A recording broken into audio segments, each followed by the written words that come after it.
오늘도 살아계신 주님 앞에 그 은혜 아래에 살아갑니다. 다 같이 사도신경 하심으로 우리의 신앙을 고백하시겠습니다. 전능하사 천지를 만드신 하나님 아버지를 내가 믿사오며 그 외아들 우리 주 예수 그리스도를 믿사오니 이는 성령으로 잉태하사 동정녀 마리아에게 나시고 본디오 빌라도에게 고난을 받으사 십자가에 못 박혀 죽으시고 장사한 지 사흘 만에 죽은 자 가운데서 다시 살아나시며 하늘에 오르사 전능하신 하나님 우편에 앉아 계시다가 저희로서 산자와 죽은 자를 심판하러 오시리라. 성령을 믿사오며 거룩한 공예와 성도가 서로 교통하는 것과 죄를 사하여 주시는 것과 몸이 다시 사는 것과 영원히 사는 것을 믿사옵나이다. 아멘. 찬송가 438장입니다. 찬송가 438장 내 영혼이 은총 입어 우리 함께 찬양하시겠습니다.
아멘. 함께 나누실 하나님의 말씀은 갈라디아서 5장 말씀입니다. 갈라디아서 5장 1절 말씀, 13절에서 15절까지 말씀, 22절, 23절 말씀 우리 세 부분 함께 읽도록 하겠습니다. 갈라디아서 5장 말씀입니다. 1절, 13절부터 15절, 그리고 22절, 23절 말씀입니다. 우리 한 목소리로 읽겠습니다. 그리스도께서 우리를 자유롭게 하려고 자유를 주셨으니 그러므로 굳건하게 서서 다시는 종의 멍에를 매지 말라. 13절 15절 말씀입니다. 형제들아 너희가 자유를 위하여 부르심을 입었으나 그러나 그 자유로 육체의 기회를 삼지 말고 오직 사랑으로 서로 종노릇하라.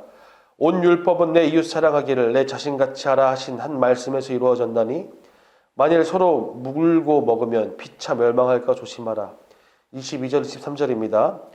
오직 성령의 열매는 사랑과 희락과 화평과 오래 참음과 자비와 양성과 충성과 온유와 절제니 이 같은 것을 금지할 법이 없느니라. 아멘. 여러분, 바울의 서신들에는 늘 강조되는 것이 있습니다. 그것이 무엇이냐면 바로 공동체입니다. 바울은 끊임없이 공동체를 훼손하려는 이단들과 싸우고 틈이 되는 사상, 잘못된 가르침들과 분투하던 사람입니다.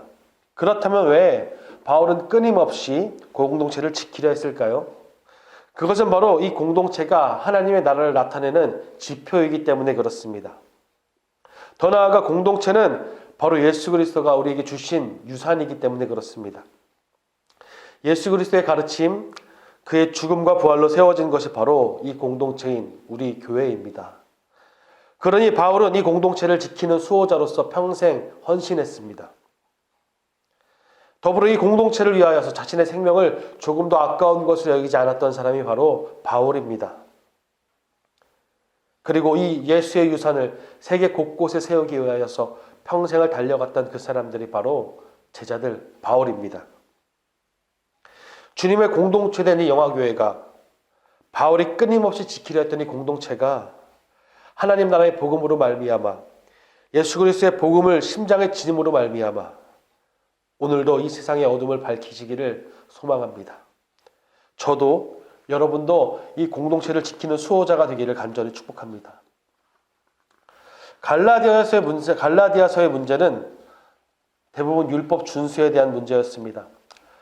마치 율법을 지키는 것이 구원받은 길인 양 착각하는 유대 그리스도인들과 이방인 그리스도인들 그 사이에서는 늘 율법은 고슴도치같이 서로를 찌르는 도구가 되었습니다.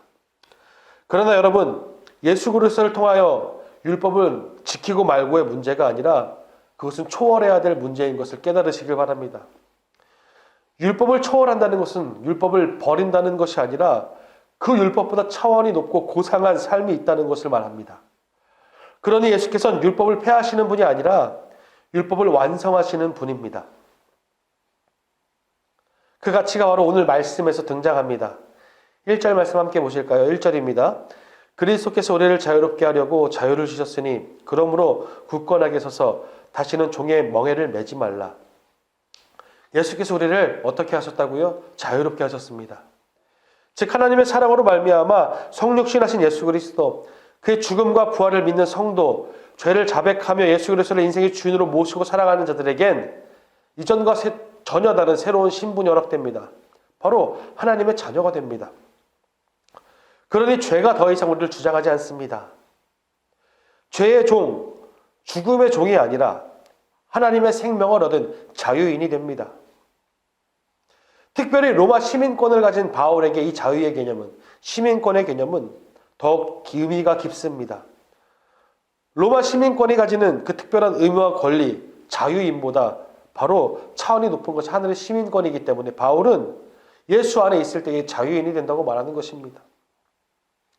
율법에 매여 있다는 것은 죄가 침범하기 때문에 죄를 경계하고 조심하기 위한 것입니다. 그런데 예수 그리스도를 말미암아 하늘에 속한 사람, 자유인은 그 죄를 조심하긴 하나 두려워하지 않습니다.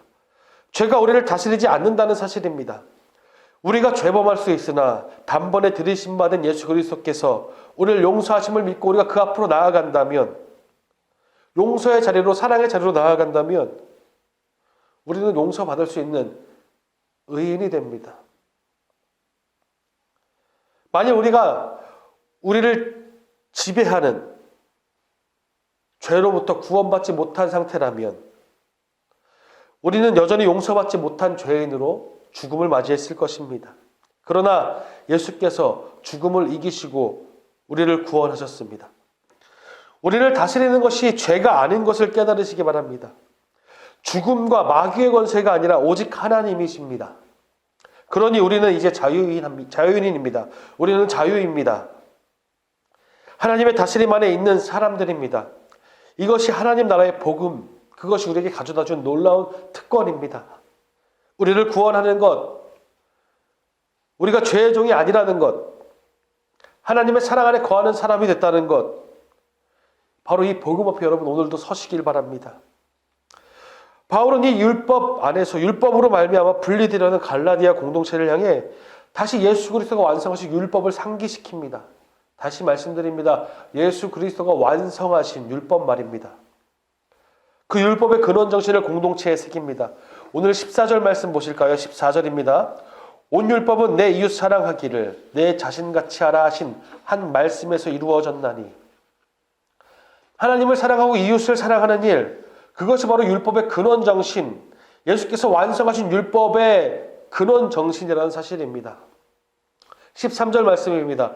형제들아 너희가 자유를 위하여 부르심을 입었으나 그러나 그 자유로 육체의 기회를 삼지 말고 오직 사랑으로 서로 종노릇하라.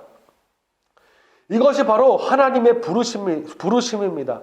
하나님의 사랑을 받은 자들을 향한 하나님의 부르심입니다. 그렇기에 우리는 바울이 전하는 예수님의 가르침을 따라 섬길 기회, 사랑할 기회, 서로 종이 될 기회를 찾아야 합니다. 그것이 율법으로 분쟁하고 서로 정죄하여 넘어지는 공동체에 주는 바울의 해답입니다. 절대로 예수께서 완성하신 율법에서 벗어나지 마시길 바랍니다. 하나님을 사랑하고 이웃을 사랑하는 그 일에 목숨을 다하면 그 길로 공동체의 평안이 깃들기 시작합니다. 그것이 바울이 그토록 공동체를 지키려 했던 이유입니다. 여러분, 평안이 깃든 공동체, 서로 사랑하기 위하여 기회를 엿보는 공동체, 서로를 사랑하기 때문에 서로를 위하여 죽는 공동체에게 무엇이 드러나겠습니까? 바로 하나님의 놀라운 사랑과 하나님의 영광입니다. 날마다 구원받는 자들이 늘어가게 될 것입니다. 예수 그리스도를 드러내며 성도의 삶으로 보여주며 그렇게 사는 삶으로 말미암아 하나님의 영광이 세상 가운데 보여지게 될 것입니다. 우리는 서로 하나님의 증거가 되어 우리의 얼굴로 하나님의 영광을 비추게 될 것입니다. 그렇게 우리는 오늘 읽은 우리 성령의 열매, 그것을 맺어야 합니다. 성령님을 더욱 사모하며 성령 하나님께서 주시는 그 열매를 맺으며 살아가야 합니다. 22절, 23절 말씀 함께 보겠습니다. 오직 성령의 열매는 사랑과 희락과 화평과 오래 참음과 자비와 양성과 충성과 온유와 절제니 이 같은 것을 금지할 법이 없느니라. 건강한 그리스도인은 하나님과 동행하는 사람입니다. 말씀에 비추면 성령의 열매를 날마다 맺어가는 사람들입니다. 여러분에게 질문합니다. 율법이 어려울 것 같습니까? 성령의 열매가 어려울 것 같습니까? 다시 질문합니다. 율법이 더 고상할까요? 성령의 열매가 더 고상할까요? 대답할 것도 없이 우리는 하나님의 말씀을 통하여 성령의 열매가 더 고상한 차원에 있다는 것을 알 수 있습니다. 율법은 죄를 깨닫게 하지만 성령의 열매는 구원받은 자가 하나님과 함께 맺어가는 성품이기 때문에 그렇습니다. 성령의 열매를 온전히 맺고 살아간다면 율법의 차원을 넘어서는 삶이 될 것입니다. 율법의 차원은 우리를 죄를 깨닫게 합니다. 성령의 열매의 차원은 우리의 속사람이, 우리의 근원이 완전히 바뀌었다는 것을 의미하기 때문에 다른 질이라는 것입니다. 죄를 이기는 능력으로 사는 삶, 그 자체가 바로 성령의 열매를 맺는 삶이라는 것입니다. 그래서 바울이 율법을 지키는 삶을 사는 것을 넘어서 예수 그리스도의 핵심 가르치고 율법의 근원 정신, 성령의 열매를 맺는 삶을 살라고 이야기하는 것입니다. 그리고 다시 한번 이 말씀을 기억하시기 바랍니다. 오늘 말씀의 14절이며 예수님의 근원 정신입니다. 온 율법은 내 이웃 사랑하기를 내 자신 같이 하라 하신 한 말씀에서 이루어졌나니. 바울은 예수께서 완성하신 이 율법을 들고 진짜 율법에 향하는 근원 정신을 가지고 갈라디아 교회에게 분쟁하며 서로를 향하여 정죄하는 것이 쉬운 오늘 저와 같은 우리들에게 성령의 열매를 맺을 것을 전하고 있습니다. 사랑할 것을 말입니다. 그리고 핑계할 것 없이 예수 그리스도를 통해 성령 하나님과 동행하는 자들이라면 성령의 열매를 맺으며 성령님의 요구를 따라 더 견고한 사랑의 삶을 살아가야 한다는 것입니다. 여러분을 통해 날마다 성령의 열매가 맺히고 서로를 향하여 사랑하는 마음이 불일 듯 일어나게 되시기를 축복합니다. 결론적으로 여러분 성령의 열매를 더욱더 맺어가시기를 바랍니다. 여러분 예수님이 완성하신 사랑의 법을 기억하여 하나님을 사랑하고 이웃을 사랑하는 그 일에 목숨 거시기를 바랍니다. 여러분 예수님의 유산인 이 아름다운 공동체, 이 영화교회를 오늘도 수호하시기를 바랍니다. 서로 사랑하며 정죄하는 것이 아니라 서로 보듬어주며 넘어진 자를 일으켜주며 상처 입은 자를 감싸주며 혹 바르게 가지 못하는 사람들을 바로 잡아주며 이 모든 일에 성령의 열매가 풍성하여져서 하나님 보시기에 아름다운 공동체가 될 수 있도록 우리를 통하여서 세상이 성령의 열매를 맺는 우리를 통하여서 주님께 돌아올 수 있도록 오늘도 이 공동체를 수호하시는 성도님들 되시기를 간절히 축복합니다. 기도하시겠습니다. 살아계신 아버지 하나님, 코로나로 어려운 시대 가운데 우리의 마음이 자꾸만 다쳐가는 이 시대 가운데 아버지 우리가 성령의 열매를 생각하며 주님 주신 사랑의 법, 율법의 근원 정신을 다시 한번 기억하며 우리의 몫이 다른 것이 아니라 사랑하는 것임을 이 시간 아버지 다시 한번 새기며 나아갑니다. 우리 공동체를 사랑하게 하여 주시고 더욱 나아가 우리가 서로를 사랑하는 그 가운데 성령의 열매를 맺어 하나님의 놀라우신 은혜와 사랑을 드러내며 거룩히 열매 맺어 세상이 또한 주님을 보게 하는 그 일에 우리를 사용하시고 우리 또한 세상 앞에 성령의 열매를 가지고 나아가 하나님을 온전히 보여주는 사랑하는 공동체를 지키며 수호하며 하나님을 보여주는 사람들 될 수 있도록 인도하여 주시옵소서. 예수님의 이름으로 기도드렸습니다.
네.